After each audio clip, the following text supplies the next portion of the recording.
SER Podcast.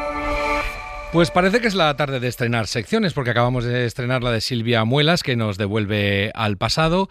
La próxima hora estrenaremos otra fantástica que no les adelanto porque me encantará que les pille de sorpresa. Y ahora estrenamos una nueva sección en la que vemos las noticias desde otro punto de vista.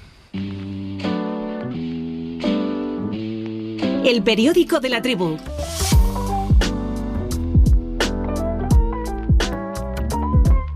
Con Candela Antón.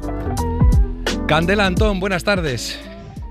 Muy buenas tardes, Iñaki. Qué gusto tenerte aquí en la ventana de la cadena SER. Algunos de ustedes puede que les suene por las redes sociales, porque Candela Antón es una divulgadora de antropología de las mejores, y no la mejor, y desde luego la mejor de su generación, porque yo la sigo y me hace perder mucho el tiempo en el mejor sentido. Me dedico a ver todos sus reels.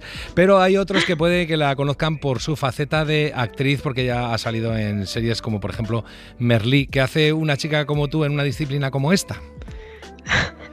Pues perderme un ratito, la verdad. En realidad es broma, lo que me perdió fue la actuación. Fue un hobby que se fue un poquito de madre.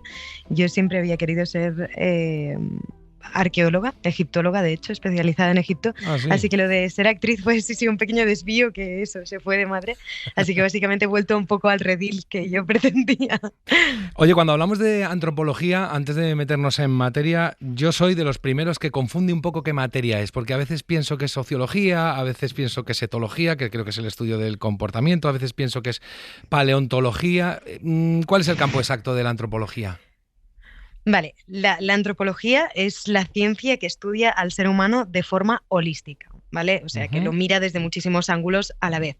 Y sí que es verdad que tiene la cultura, digamos, como gran protagonista, el hecho cultural. Dentro de la disciplina hay varias ramas, de ahí que supongo que también la confusión aprieta, ¿no? Claro. Que está la antropología social y cultural, está la arqueología, está la lingüística, está la antropología biológica, y todas ellas a la vez trabajan codo con otras ciencias, como la sociología, la biología humana, la psicología, lo que fuere, ¿no? De hecho, y esto para mí es relevante, forma parte de lo que llamamos las ciencias cognitivas, que es un conjunto de disciplinas que intentan comprender el gran problema de la conciencia, que es un problemón, la verdad.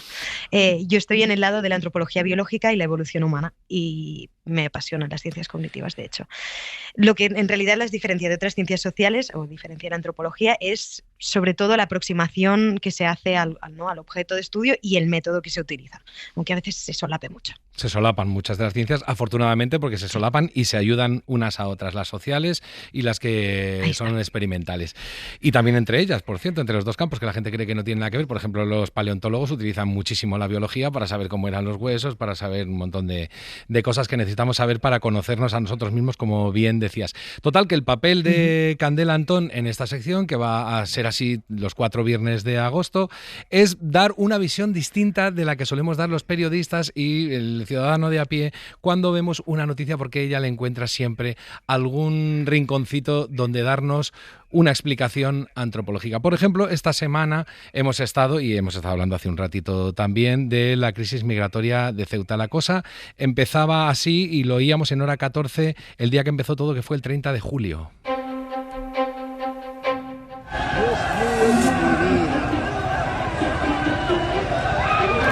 Es el sonido hasta ahora en Ceuta. Allí, en una imagen que no se veía desde el año 2021, centenares de personas, la mayoría de ellos menores, están cruzando en masa la frontera desde Marruecos. En las imágenes se ve como otros tantos centenares están esperando al otro lado de la valla para cruzar por el Espigón. Nicolás Castellano, buenas tardes. Buenas tardes. Marruecos está echando un nuevo pulso a España. La situación ha cambiado desde las 11 de la mañana, cuando por causas que aún se desconoce, la fuerte vigilancia militar y policial marroquí al otro lado de la valla. Bueno, claro, no tardaron en llegar las reacciones, como no podía ser de otra manera, y claro, el propio presidente del gobierno, Pedro Sánchez, compareció al día siguiente reprochando esa llegada de esos 5.000 emigrantes a Ceuta.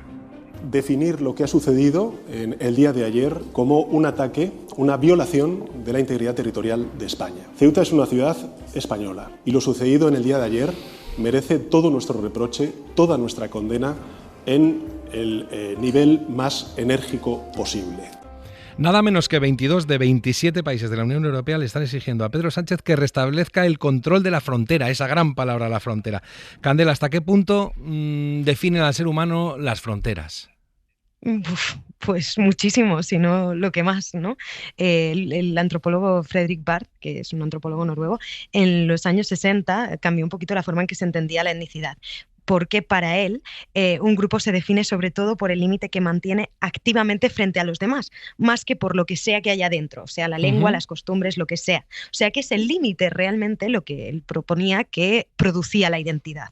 Esto, por ejemplo, es lo que se ve muy claro ahora mismo, ¿no? El nosotros europeo se activa súper fuerte y súper potente justo ahora, en este momento de tensión en el que los límites, ¿no? Las fronteras se ven perturbadas, violadas, de forma muy sugerente, como decía Pedro Sánchez. Has dicho, perdóname, un término que no sé si entendió bien, etnicidad. Etnicidad. ¿Eso sí. qué es? Sería el concepto que podríamos decir que es lo que nos define, ¿no? Lo que sea que forme parte, ¿no? que genere la etnia nuestra de la etnia. que seamos, ¿no? Que tradicionalmente se pensaba o se piensa en algunos casos y en algunos contextos que está generada por nuestra lengua, nuestras costumbres, todo eso a lo que llamaríamos cultura, ¿no? Vale. Nuestra cultura, pues lo que proponía este antropólogo es que se construye mucho más desde el límite, es decir, desde lo que no somos o desde lo que es el otro, que desde lo que somos, reafirmando, ¿no? Y esto es bastante interesante. Más, sí. Luego, Veo que tienes varios ángulos, sí, la liminaridad, que no sé lo que es. Este concepto es un concepto que es pues súper central en antropología, ¿no? Acuñado por Van Gennep en Les Rites du Passage, su obra fundacional, y luego muy trabajado por Víctor Turner, un antropólogo espectacular. A mí me gusta muchísimo su trabajo. Pues bien, esa liminalidad es ese estado de estar entre dos mundos, ¿no? Uno no está dentro ni está fuera. Uno deja de ser lo que era, deja de formar parte de la comunidad desde el punto en el que lo formaba antes, pasa a ese estado liminal y luego se reincorpora. Muchos rituales de paso cumplen esta función, ¿no? Y es muy curioso porque estos inmigrantes que están en tránsito a Ceuta, ¿no? Están ahí porque han dejado Marruecos, pero todavía no son reconocidos dentro del sistema legal español ni europeo, si es que llegan a estarlo. Eso lo dicen mucho. Muchos se han vuelto ya. Claro, se han vuelto ya, pero digo que eso lo dicen muchos emigrantes, que dicen, ya no soy ni de la tierra de la que vine, ni me admiten como alguien propio en la tierra en la que estoy. Exacto, estas personas muchas veces se quedan en ese estado ambiguo que genera muchísima ansiedad institucional. De hecho, genera mucha ansiedad particular y ansiedad institucional, ¿no? Sí. Es tan problemático desde la persona que lo siente como desde las instituciones que lo recogen, ¿no? De ahí que siempre haya tanta prisa por decir, vale, ¿tú quién eres? Te repatrio, te regularizo, repartimos a los menores por comunidades autónomas, ¿no? Vamos a ver dónde te pongo. Y luego depende del lenguaje que utilicemos, estamos definiéndonos de un modo o de otro, ¿no? Digo, el ellos y el nosotros, en fin, el lenguaje siempre tiene dentro mucha carga. Mucho, de hecho, el lenguaje que utilizamos para referirnos a algo está configurando también la forma ¿no? en que abordamos ese algo. Reitero, esto es una violación del espacio. Sí. Los espacios no se violan, se violan los cuerpos, las personas, ¿no? Sí, Entonces, que utilicemos esa expresión corporal para referirnos a un espacio, a un territorio, ya da mucha pista de la carga que tiene, ¿no? Estoy sintiendo mi cuerpo Europa violado por otra etnia, ¿no? Por otro avalancha, lugar, por ejemplo. Por ejemplo, luego está esto, ¿no? Se utilizan palabras como efecto llamada, avalancha, que vienen del campo semántico de una invasión o de un desastre natural, lo cual ya predispone absolutamente a apoyar unas políticas que sean pues muy duras. Oye, sí, es verdad. Sí, perdóname. Que no todas las metáforas, que no todas las metáforas pesan igual. Hay palabras que son abiertamente bélicas, que generan una respuesta pública muy clara, como esta invasión, asalto, que hay otro más técnico que es un poco más frío, que es el flujo-llegada, ¿no? Que es como más analítico, pero aún así contribuyen a deshumanizar a las personas, ¿no? Eso es un ente informe, no son personas, son avalanchas. Oye, pero hay una paradoja tremenda, que es que están diciéndonos, cerrad vuestras fronteras, que no pasen los extranjeros a España, pero luego cuando llegan estos extranjeros, sobre todo con los menores, vuelve a haber lo mismo de las fronteras internas del país, que dicen, bueno, a mi comunidad autónoma no me mandes gente.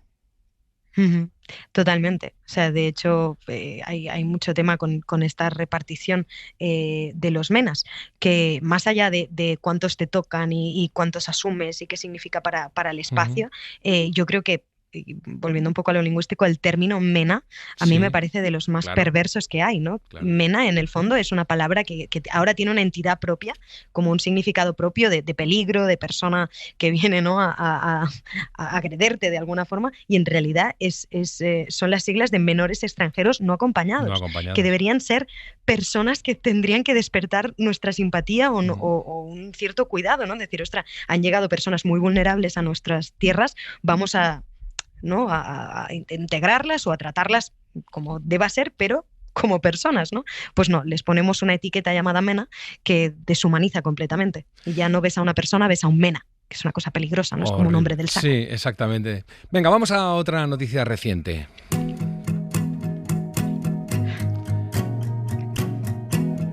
Esta es, bueno, digamos que también es de ámbito internacional, pero esta vez más relacionada con las diferencias culturales. El diario El País, publicaba esta semana un artículo con el siguiente titular. Los nuevos dueños de la Puerta del Sol son chinos y venden bisutería. Tenemos menos miedo al riesgo. Joyerías de bajo coste como Mira o de Corazón han conquistado el centro de la capital. Los empresarios chinos han pasado de regentar restaurantes y bazares diseminados por toda la ciudad a convertirse en los verdaderos dueños del codiciado centro de la capital. Una de las razones es una cuestión cultural. El ciudadano chino que llega a Madrid lo hace para tener su propio negocio. Tenemos menos miedo al riesgo y damos el primer paso con más decisión, explica al respecto Jingfu Xu, secretario general de la Comisión de Juventud de la Asociación de Chinos en España.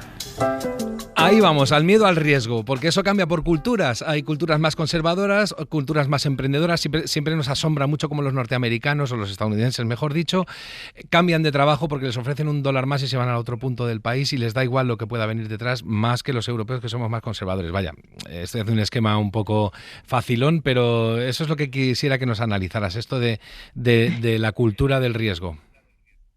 Bueno, de hecho, hay una percepción muy diferente del riesgo según culturas, pero es que aquí creo que se da más allá, más que una comparativa de culturas. No estamos comparando la cultura china con la cultura española per se.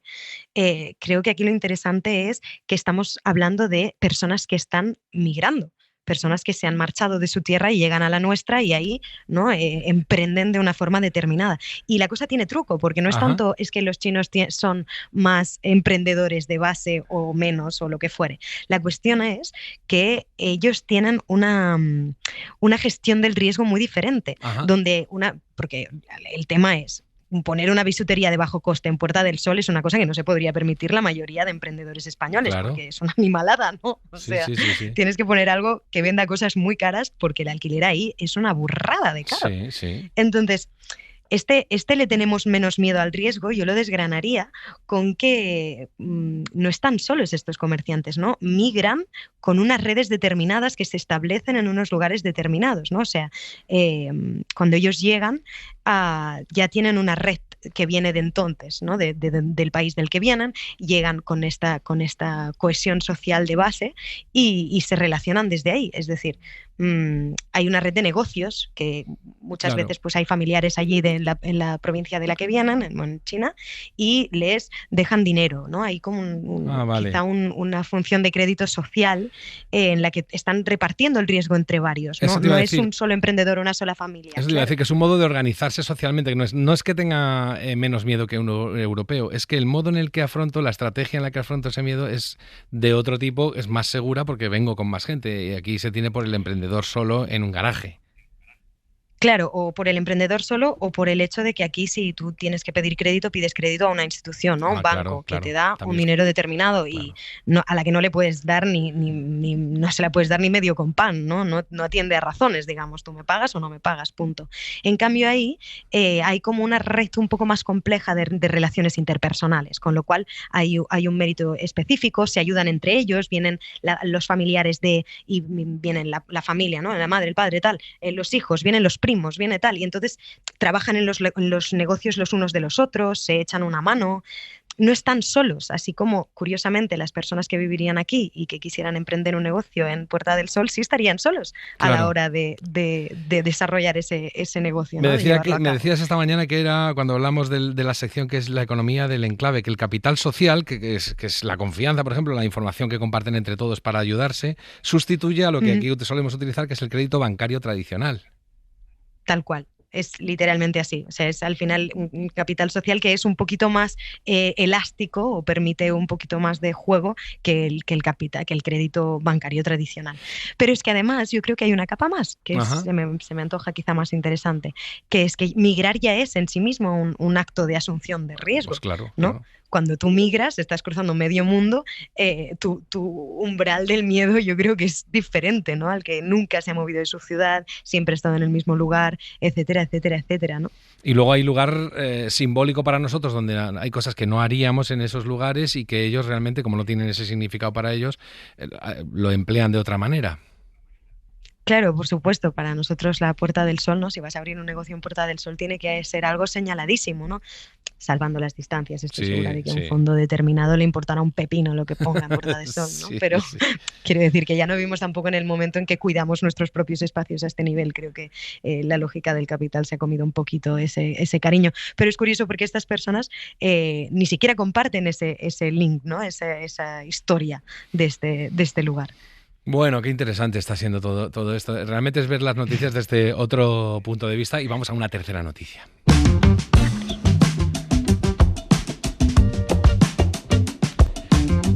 Esta sí que es muy marca España y ahora entenderán por qué lo digo. El lunes cubrimos aquí en la cadena SER el abandono de una urna con cenizas olvidada en un supermercado.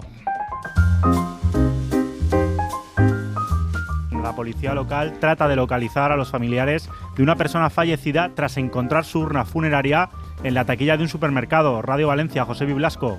Las cenizas han sido encontradas esta mañana en el interior de una de las taquillas en las que los clientes del establecimiento pueden dejar sus objetos personales mientras realizan sus compras. Ahora, la policía local benidormense trata de localizar a los familiares para poder devolverles los restos. Quique Tortosa es el portavoz del cuerpo. En este momento estamos haciendo las gestiones para intentar localizar a los posibles familiares, pero de momento no lo hemos conseguido y estamos dando difusión a esta imagen para ver si entre toda la ciudadanía pues conseguimos localizar a alguien para poder devolverlas. Si no encuentran a los propietarios, la urna será trasladada al cementerio. Bueno, al día siguiente se encontró a los propietarios de la urna que dijeron que la habían dejado allí temporalmente porque estaban de obras en su casa. Pero a mí me surge una duda, Candela. ¿Por qué una urna olvidada moviliza a la policía y a todos los medios de comunicación? O sea, ¿por qué somos así con todo lo que rodea a la muerte, aquí en España concretamente? Oye, buenísima la excusa, que no la sabía, Iñaki, pero respondiendo a tu pregunta, es que el objeto guarda mucha más chicha de lo que parece a simple vista, ¿no? Hay un clásico de la antropología, que es un ensayo de Robert Hertz de principios del siglo XX, que explica que para él la muerte ocurre en dos fases, ¿no? Primero está la muerte biológica, que es el hecho físico, me he muerto, ¿no? Y luego está la muerte social, que es completada solamente cuando se termina el ritual funerario, ¿no? Imagínate dónde quedó esa pobre persona en esa urna, en un espacio liminal, ¿no? Porque literalmente cuando este proceso se queda abierto, pues el difunto permanece en ese espacio simbólicamente inestable, por llamarlo así, ¿no? Y eso también explica por qué esa urna suelta en medio de la nada nos incomoda tanto, ¿no? Porque el ritual no se ha cerrado, es como cuando no acabas de cantar una canción, ¿no? Que te quedas ahí como ¿dónde tiene que ir esta urna? Imagínate, si la propuesta era, si no aparece mañana, la llevamos al cementerio. Jolín, es que es tremendo. Hay que terminar esto. Claro, te piensas en otras civilizaciones, por ejemplo, del Asia Oriental, y luego yo recuerdo, yo no sé si son los chachapollas de Sudamérica, que van a visitar a sus muertos, que los tienen en unas cuevas medianamente disecados, en fin, que tienen una relación mucho más abierta, pero me interesaba lo que pensabas tú sobre Asia Oriental, que mantiene las cenizas activas en la vida familiar. Sí, de hecho, China, Japón o Vietnam, por ejemplo, las cenizas forman parte de la casa, ¿no? Están en altares domésticos y participan, ¿no? Esta es una forma de participar de la vida cotidiana. De hecho, uno de mis ejemplos favoritos de esto, que linka mucho con lo que acabas de decir tú, es el de los Toraja en Indonesia, que sacan a pasear a sus muertos momificados cada cierto tiempo, que es en el ritual del manene, y viven con ellos, comparten momentos interesantes. De hecho, recuerdo una imagen que me pasó a Marna Miller, que ha viajado allí varias veces, en que un joven estaba posando al lado de la momia de un familiar suyo que vestía con unas gafas de sol así refacherísimas y lucía un cigarrillo entre los dientes. Qué bien. Digo, qué exquisitez. Qué soltura. Claro, como... Y qué frescura, qué manera tan cercana de enfrentarse a la muerte, ¿no? Que es algo que nosotros vivimos de una forma muy, muy, muy íntima, muy, muy cerrada. Y de hecho, cuando nosotros dispersamos las cenizas o las guardamos de forma discretita en un nicho o lo que sea, ya no volvemos a tocarlas. Eso ya lo visitas de vez en cuando, le pones una flor y suerte. Claro, realmente lo que estás diciendo es que aquí en Occidente normalmente la muerte y el muerto permanecen ocultos y además siempre está todo muy medicalizado. O sea, lo de... Dios mío, qué mala suerte, se ha muerto en su casa y no rodeado de médicos en un gran hospital. Sí, sí, y nos sorprende, literal. Claro. Hay un historiador aficionado que se llama Philippe Pariès, que hizo un tratado sobre la muerte en Occidente, ¿no? Y hablaba pues desde la Edad Media hasta su presente, que era el siglo XX, ¿no? Y decía que Occidente ha ido escondiendo la muerte a lo largo del siglo XX, medicalizando, como dices, y apartándola de la vida cotidiana, ¿no? Por eso mismo un supermercado, que es el escenario más profano y más rutinario que existe, resulta como el lugar menos esperado para que se cuele la muerte, ¿no? De hecho, un dato curioso, en España, que tendíamos a enterrar en tierra, ¿no? Bajo tierra, en 2024 la cremación superó por primera vez en la historia al entierro en tierra tradicional. En 2024, me parece un testimonio, o sea, hace poco. Sí. Hace muy poco, me parece un testimonio brutal de cómo cambia el paradigma de nuestras prácticas funerarias, ¿no? De cómo vamos evolucionando incluso nosotros. Muchísimo, que es bastante impresionante el dato, fíjate. Vamos a una última noticia, venga.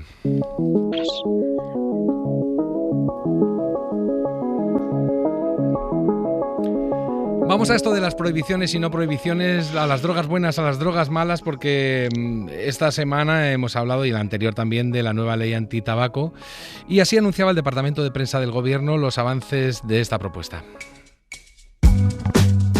Aprobado el proyecto de ley del tabaco que amplía los espacios sin humo a terrazas, playas y otros espacios al aire libre.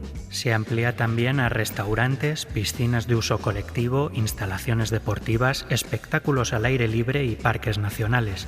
El texto prohíbe por primera vez el consumo de productos del tabaco por parte de menores de edad y no solo su venta o suministro. La venta y suministro de productos relacionados con el tabaco quedará limitada a tiendas especializadas que no podrán exhibir publicidad ni cartelería visible desde el exterior. El proyecto será remitido a las Cortes Generales para iniciar su tramitación parlamentaria. La propuesta ha reabierto el debate clásico de por qué unas sustancias son aceptadas socialmente y culturalmente y otras son perseguidas. Es un debate extraclásico, básicamente. Claro. Básicamente aceptamos algunas cosas como sustancias peligrosas y otras como cosas normalizadas y lo hacemos sin darnos ni cuenta, que eso es lo más fascinante, ¿no? Howard Becker, un sociólogo bastante influyente ya en los 60, dijo que esta desviación funciona como una etiqueta que aplican quienes tienen poder para fijar la norma social, más que una propiedad de la sustancia en sí misma. O sea, no es tan importante lo buena o mala que sea esa sustancia, sino que alguien tiene poder para decir esto sí, esto no, ¿no? Y de hecho hay datos que lo confirman bastante contundentemente. Hay un estudio muy citado, publicado en The Lancet en 2010, con un panel de expertos británicos, ¿no? Que midió el daño de 20 sustancias distintas, sumando el daño al propio usuario y el daño a terceros. Y el resultado fue que el alcohol salió como la sustancia más dañina en conjunto. Y estamos hablando por delante de la heroína y del crack. El tabaco, de hecho, también puntuaba bastante alto, ojo, muy por encima de otras drogas ilegales como el éxtasis. O sea, no es moco de pavo. Bueno, eso pasó también un poco con lo de Michael Jackson, ¿no? Cuando se hablaba de qué malo era porque se suponía que había tenido tratos con niños, y teníamos el debate aquí, me invitaron a un debate aquí en Láser y yo decía, está bien, pero ahora hemos decidido que ese delito es más feo que el de no pagar impuestos, que eso produce muchos problemas de financiación del Estado, gente sin colegios, sin comer comedores y tal y cual, pero hemos decidido que socialmente está menos aceptado abusar de niños que estafarle a toda España dinero, a todo Estados Unidos, vaya. Creo que ahí también entra otro marco, que es el daño que se hace a la infancia. Es especialmente peligroso a nivel evolutivo, Claro, ¿no? claro. Porque básicamente es nuestra pervivencia, es lo que asegura que esto siga funcionando. Entonces yo creo que ahí sí que quizá hay incluso más matices, ¿no? Sí, En el sí. caso de las sustancias, Sí. de hecho, hay un libro brutal de Escotado, que bueno, es el gran filósofo español que habló Sí, de drogas, ¿no? sí. Bueno, que escribió sobre todo lo que hay que saber de drogas. Y él decía que existía la palabra griega para droga, ¿no? Fármacon, Sí. que significaba al mismo tiempo remedio y veneno según el contexto. Y que Qué un bueno. poco nosotros hemos heredado esto, ¿no? La frontera legal entre lo permitido y lo prohibido tiene muchísimo más que ver muchas veces con la historia y con la política que con la farmacología pura, ¿no? Como Oye, veía en este estudio. Eso que decías, que hay quien decide lo que es bueno y lo que es malo, es un poco también una lucha de clases, en cierto modo, ¿no? No sé si solo exclusivamente de clases, muchas veces Sí. pueden ser de intereses particulares, pero sí. posiblemente en otros Grupos sociales, contextos quiero no. decir, ¿no? Claro, por ejemplo, la industria tabacalera durante mucho tiempo tuvo muchísimo poder, ¿no? Y era una industria súper poderosa. Ahora paulatinamente está desapareciendo mucho más porque hay una cruzada en sanidad, ¿no? Con el pretexto de la sanidad, que al final no es más que un pretexto de control del cuerpo social, ¿no? En el fondo, que no queremos que se muera gente porque nos cuesta pasta y porque perdemos productores, no porque moralmente quizá nos importe tanto que la gente se mate a sí misma por elección, ¿no? Entonces es como, vale, sí, mátate, pero no quiero pagarlo con mis impuestos. Esto es algo que, por ejemplo, corre en las redes. Claro, Entonces, eso no es necesariamente de clase, es más bien en cómo organizamos los recursos colectivos o compartidos, ¿no? Así que creo que la cosa tiene matices. Hay algunos Tiene casos en mucho, que sí. seguro que es cuestión de clase, está clarísimo, de intereses privados y de empresas y lo que sea, y hay casos en que quizá es la presión popular o el cambio en las lógicas colectivas. Candela, Antón, ha sido un placer leer contigo juntos el periódico de La Tribu, que vamos a volver a leer aquí el viernes que viene en La Ventana de la SER a la misma hora. Y nada, nos ha dado mucho gusto empezar a tenerte aquí estos ratos, después de haberte tenido en las redes sociales casi con obsesión, que tengo un par de amigos también que te siguen a lo loco a ver qué es lo que dices y luego se me dedican a comentar y yo hago como que no sé nada, pero me los he visto todos. Qué ilusión. Iñaki. Muchas gracias y vernos, hasta es el un viernes placer. que viene. Un abrazo. Para no perderte ningún episodio, síguenos en la aplicación o la web de la SER, Podium Podcast o tu plataforma de audio favorita.